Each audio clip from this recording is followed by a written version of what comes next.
The question, who is afraid of Biafra, is more than a political phrase. It is a mirror held up to a country still wrestling with its past, its fears, and its future. In Nigeria, few words evoke as much debate, tension, memory, and misunderstanding as Biafra. More than 50 years after the guns went silent, the name continues to reverberate across political chambers, public discourse, and the global Igbo diaspora. This documentary explores the meaning behind the fear, the history behind the silence, and the people behind the question.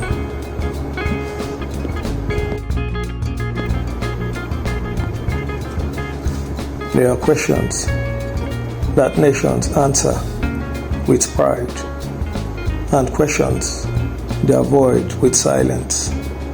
In Nigeria, one question has lingered for over half a century. Who is afraid of Biafra? It is a question about memory, about fear, about a war that ended but never truly went away. Tonight, we journey into history and politics, identity and nationhood to understand why a word, just a word, still stirs so much anxiety, debate, and unresolved pain. This is the untold story of the Biafran question. In 1967, the Eastern region declared a new republic, Biafra. What followed was one of Africa's most devastating conflicts. For 30 months, Nigeria and Biafra fought a war that left scars still visible today. More than 1 million civilians, mostly children, died from starvation, diseases, and the brutalities of war. For many Igbos, Biafra is not rebellion. It is memory. It is survival.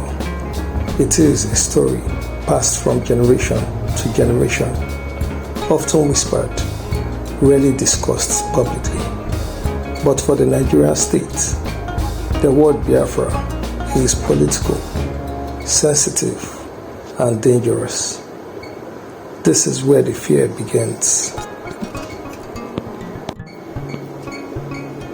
In 1967, the Eastern region of Nigeria declared the Republic of Biafra. A 30-month civil war followed, claiming over 1 million lives. For many Nigerians, especially in the southeast, Biafra is not a threat.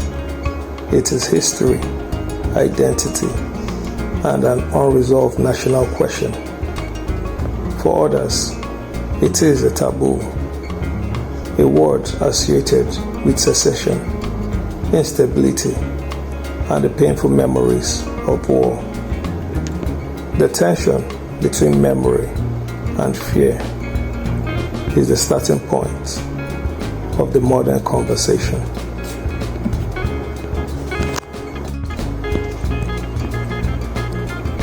After the war, the Nigerian government declared no victor, no vanquished. But the realities were different.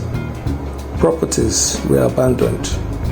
Bank accounts were reduced to £20. The Southeast faced no reconstruction and also faced distrust. And so the word Biafra became taboo, unspoken in public life, erased from official textbook, and avoided in political conversations. It was a word that frightened those in power and haunted those who remembered it.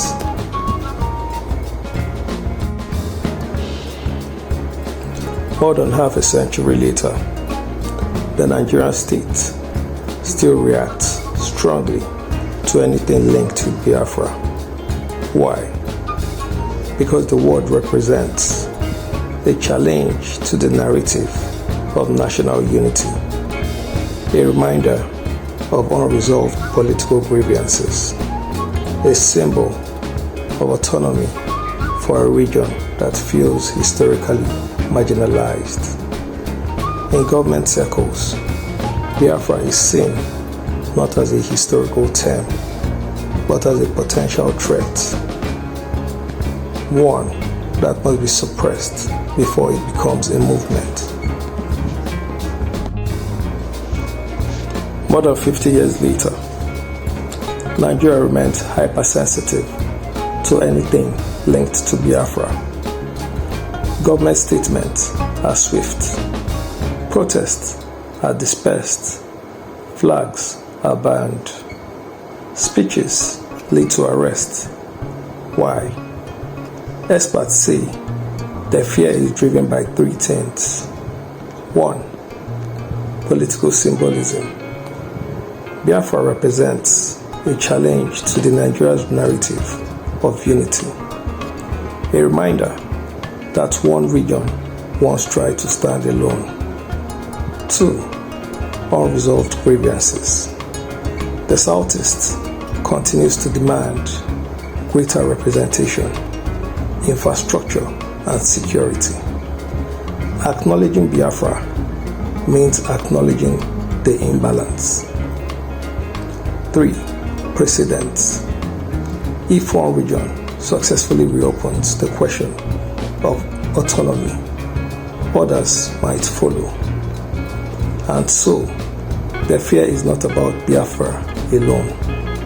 It is about the fragility of a system struggling to hold itself together. For many Igbos, Biafra represents a cultural survival, not a declaration of war. Biafra is a memory of resilience, a story of innovation under pressure, a symbol of dignity in suffering. Yet, acknowledging this identity is often misinterpreted as supporting secession. This misunderstanding fuels fear on both sides, fear of suppression and fear of disintegration.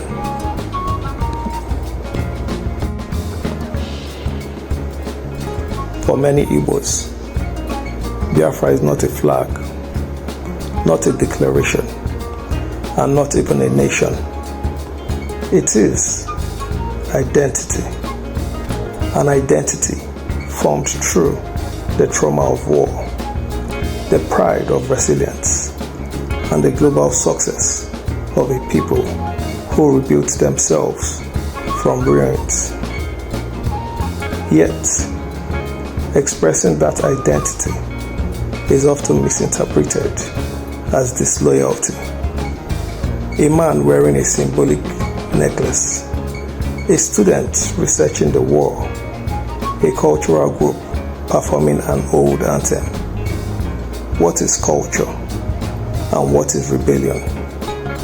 This confusion drives fear on both sides. Fear of being rebelled, a threat, and fear of being denied identity.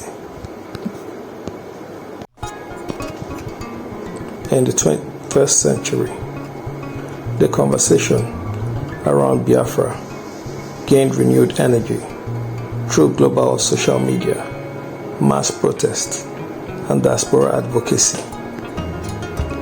Groups calling for self-determination, legal or otherwise, revived the debate, but so did government crackdown, arrests, and surveillance. The louder the call for dialogue, the more intense the state response, feeding the perception that the fear of Biafra has become institutionalized.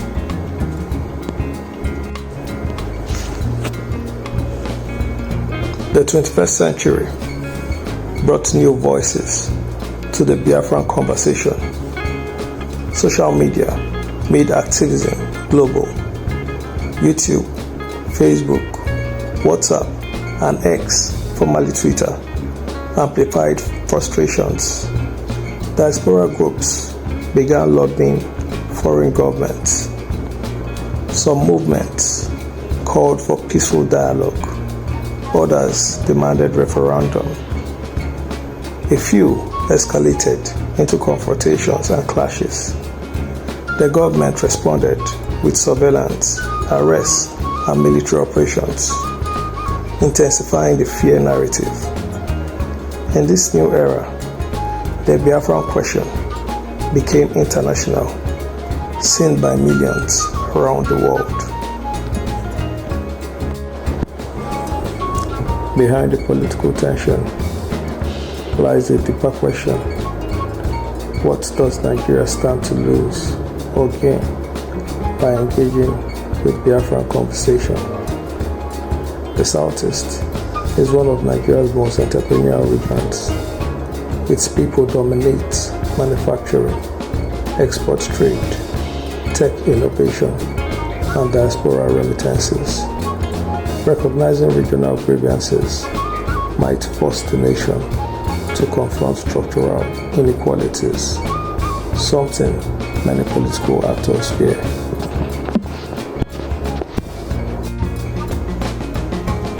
Behind the political tension lies an economic truth. The Southeast, despite limited federal presence, is one of Nigeria's most industrious regions. Its people dominate commerce, manufacturing, technology, auto parts, pharmaceuticals, building materials, and diaspora remittances worth billions annually. Some analysts say Nigeria fears the political consequences of recognizing this economic strength.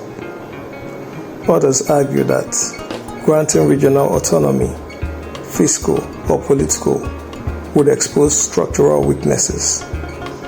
But one thing is clear: the Biafran question cannot be separated from the conversation about economic justice.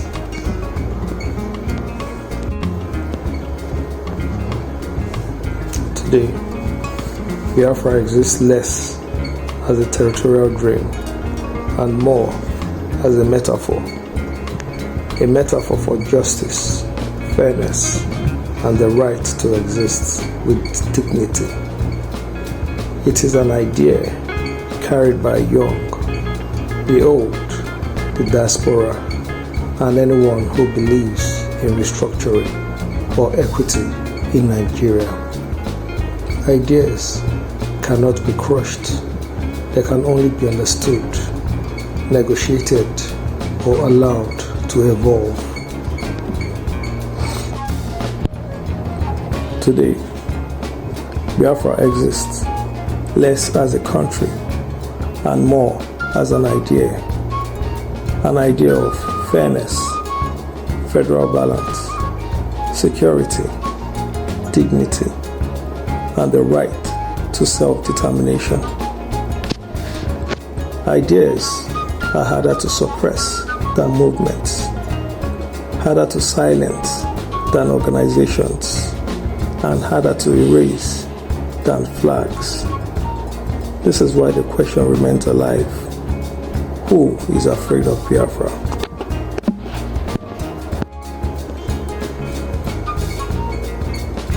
Who is really afraid of Biafra?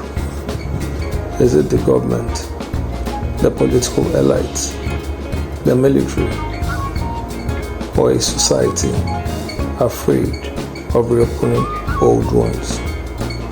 Perhaps the real fear is this: the addressing Biafra means confronting truths Nigeria has avoided for decades. The truth about nationhood, justice, federalism, and inclusion. The fear is not about Biafra. The fear is about change.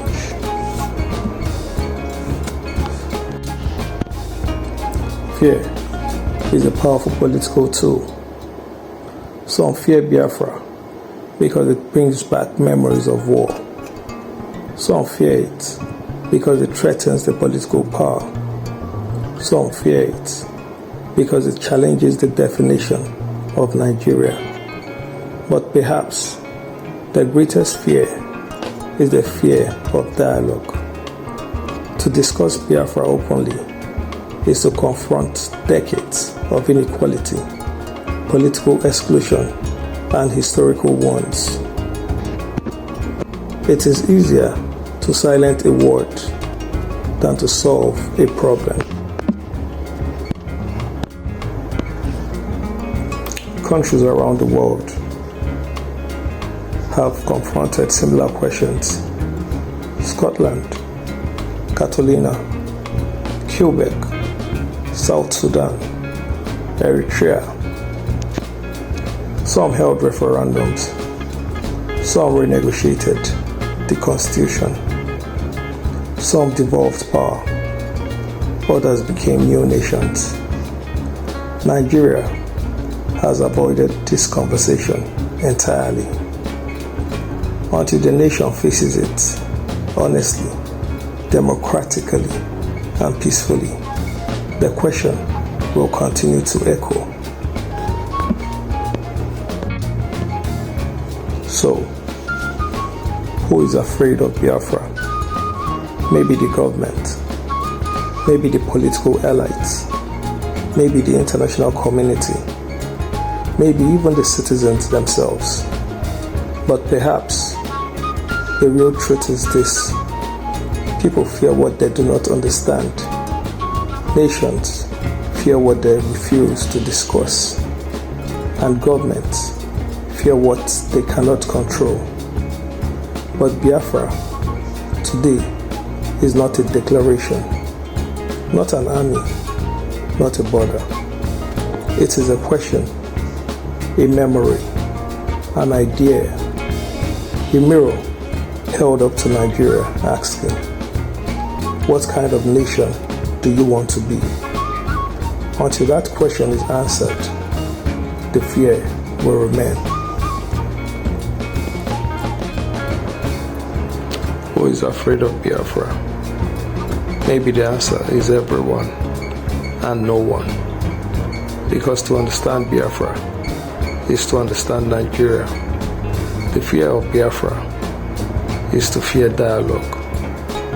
And to confront Biafra is to confront the nation's unfinished story.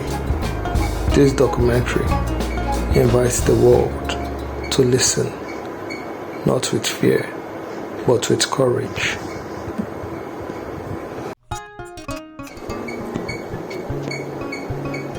History does not disappear. It waits. It lingers in the silence between generations. It lives in the questions we refuse to answer. Tonight, we have journeyed through memory, fear, identity, and the powerful idea called Biafra. An idea that continues to shape conversations about justice, inclusion, and the future of Nigeria. Whether you agree or disagree, whether you see Biafra as a threat, a memory, or a mirror, one truth remains: a nation that confronts its past can redesign its future. A nation that avoids dialogue is forced to repeat history. And so the question returns to us: who is afraid of Biafra? And more importantly, what are we afraid to change? If you found this documentary insightful, enlightening, and thought-provoking, subscribe for more global documentaries and deep storytelling. Like this video to help others discover it. Share it. Let the conversation begin across communities, continents, and generations. And tell us in the comments, what does the word Biafra mean to you today? Thanks for watching.